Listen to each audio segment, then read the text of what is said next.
What would you do if the man who once vowed to protect you publicly shamed you like a stranger?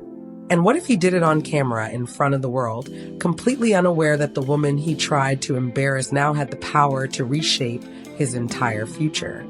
Family, buckle up. Because this is one of those stories where karma doesn't knock softly. It walks in wearing heels, carrying receipts, and sits the mighty right down.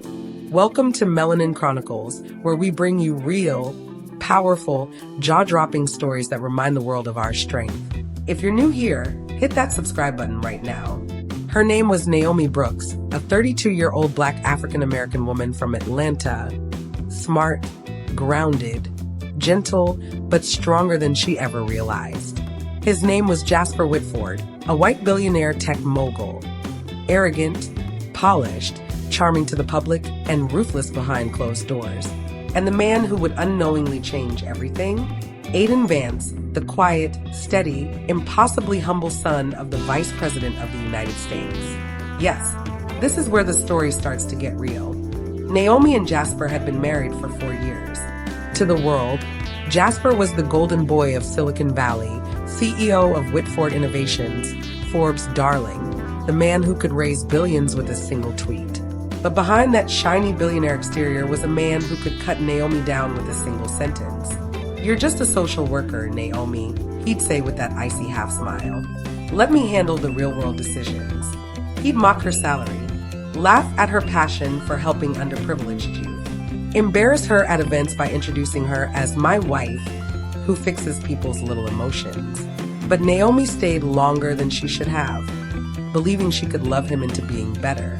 Until the night he told her, "You should be grateful. Without me, you're nobody."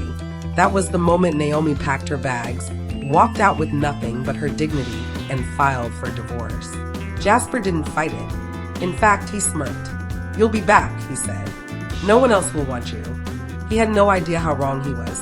Naomi went back to what she loved, mentoring teens from low-income neighborhoods. And that's where she met Aiden Vance. He was volunteering quietly at a youth fundraiser. No security badge, no cameras, no hints of who he was.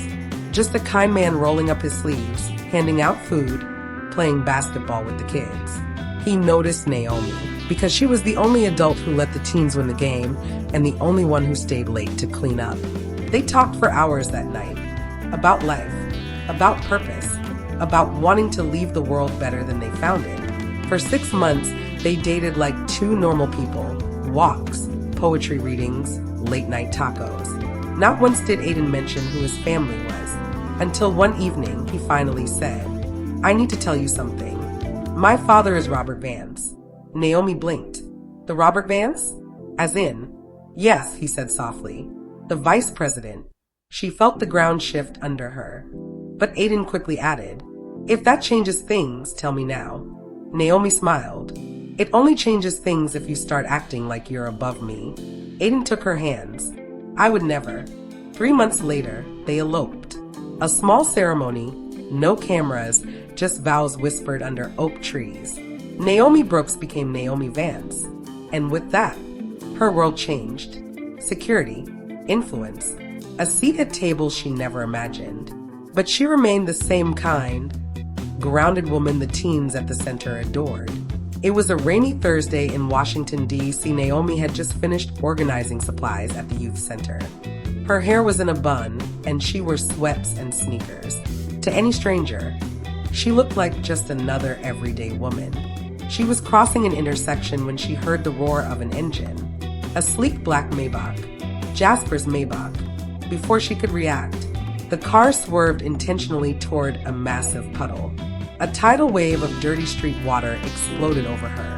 Her clothes drenched, her shopping bags ruined, her phone soaked. The car stopped. The tinted window slid down. Jasper leaned out with that familiar arrogant smile. Well, Naomi, didn't recognize you under all that." He laughed, a cruel, sharp laugh. The woman in his passenger seat giggled. "She looks terrible, babe." Jasper shrugged. "Can't polish average." Naomi stood frozen, heart pounding, humiliation burning through her. She didn't say a word. Jasper smirked. "Good seeing you, Naomi. Hope your new little life is working out." The car sped off. People were recording. Of course they were. In seconds, the moment was online. But something Jasper didn't see. The black SUV parked at the corner with 2 Secret Service agents inside. They stepped out, rushed to Naomi, contacted her details, and took her straight to Aiden. Aiden Vance had always been calm, measured, soft-spoken. But when he saw Naomi dripping, shaking, humiliated, his entire face changed. "Who did this?" he asked, voice low. She whispered, "Jasper." Aiden didn't raise his voice, didn't make threats. He simply said one sentence. Then he just made the biggest mistake of his career. The next morning, the video had exploded. Billionaire splashes woman walking home. Heartless CEO drenches innocent woman. Cruel billionaire mocks victim on camera. But then, someone identified Naomi. Wait, isn't that Naomi Vance, the vice president's daughter-in-law? And suddenly the story shifted from entertainment to a national scandal. Every major outlet picked it up. Jasper's PR team panicked. Investors panicked. Board members panicked.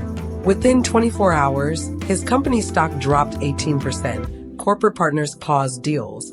A congressional ethics committee released a statement. Activists demanded accountability. Employees began leaking his past behavior anonymously. But the blow that shattered everything? The vice president's office issued a statement. "We are aware of the incident involving Mrs. Naomi Vance. Accountability is expected from all individuals who hold influence." Translation, fix this. Now, Jasper tried to hide behind a written statement. The committee refused. Sponsors refused. His board refused. "You humiliated the vice president's daughter-in-law on camera." His chairman said, "You will apologize publicly or we remove you." So that evening, Jasper sat under bright studio lights at CNN, sweating, stiff, exposed. The host didn't go easy on him. Why would a billionaire target an innocent woman on the street? Did you know she was the vice president's daughter-in-law? Would your behavior be acceptable if she were anyone else? Jasper stumbled, stuttered, tried to charm, tried to spin. Nothing worked. Clips flooded the internet. Billionaire's apology goes horribly wrong. CEO stutters through train wreck interview. It was over.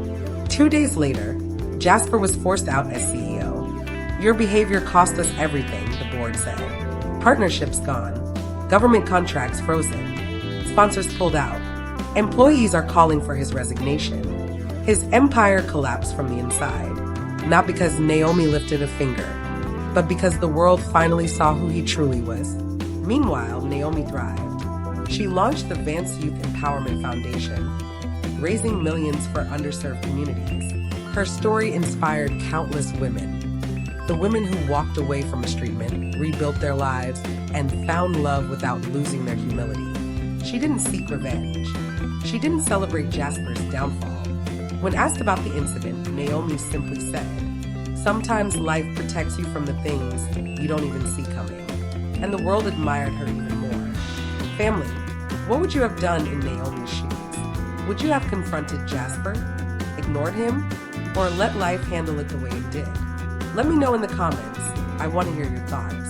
And if this story moved you, make sure you subscribe to Melanin Chronicles, where we celebrate powerful stories, Black excellence, and real-life moments that remind us that dignity will always outshine arrogance.